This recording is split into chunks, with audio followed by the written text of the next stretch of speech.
And வேற யாராவது அந்த மாதிரி வந்து உங்களுக்கு நோட்டீஸ் பண்ணி சொல்லியிருப்பாங்க, இந்த நாள் வரைக்கும் உங்களால மறக்கவே முடியாதுல்ல அந்த மூமெண்ட்? அந்த மாதிரி ஆமா, கண்டிப்பா நிறைய இருக்கு. ஏன்னா இப்போ தளபதி சாங் பண்றப்போ அதான் அப்பெல்லாம் மானிட்டரும் கிடையாது, செல்போனும் கிடையாது இல்லையா, சொல்றதுக்கோ இல்ல உடனே நான் ரஜினி சாரோட ஒரு செல்ஃபி எடுத்து போடுறதுக்கோ கிடையாது.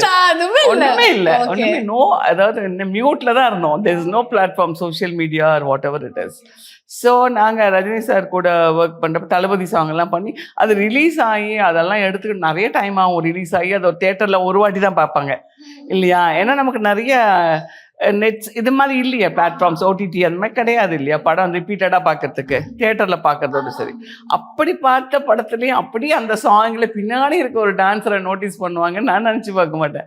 நான் எந்த கடைக்கு போனாலும், மேம் நீங்கள் தளபதியில் ஆடி இருக்கீங்கன்னா அந்த போனி டெயில் போட்டு நீங்கள் தானே ஆடுவீங்க, உங்களுக்கு கன்செஷன் இருக்கு மேம், ப்ளீஸ் டேக் 30% கன்செஷன் இருக்குன்னு வாங்க. காஸ்ட் ட்ரெஸ்ஸு தான் வாங்க போனால் மலேசியாவுக்கு ஷோ போனால் அங்கே ஒருத்தர் நோட்டீஸ் பண்ணி கேட்குறாரு, மேம் பின்னாடியே வந்து மூச்சு இறக்க நீங்கள் தானே மேம் தளபதியில் சார் பக்கத்தில் ஆடிட்டு இருக்கீங்க அப்படின்னு.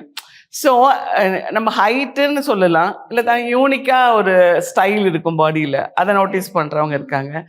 அந்த செட்டுக்குள்ளே இருக்கவங்க தான் நம்ம அப்ரிஷியேட் பண்ணுவாங்க. அதை பட்டு வெளியே பப்ளிக் அப்ரிஷியேட் பண்ணுறதுன்னு பெரிய விஷயம்.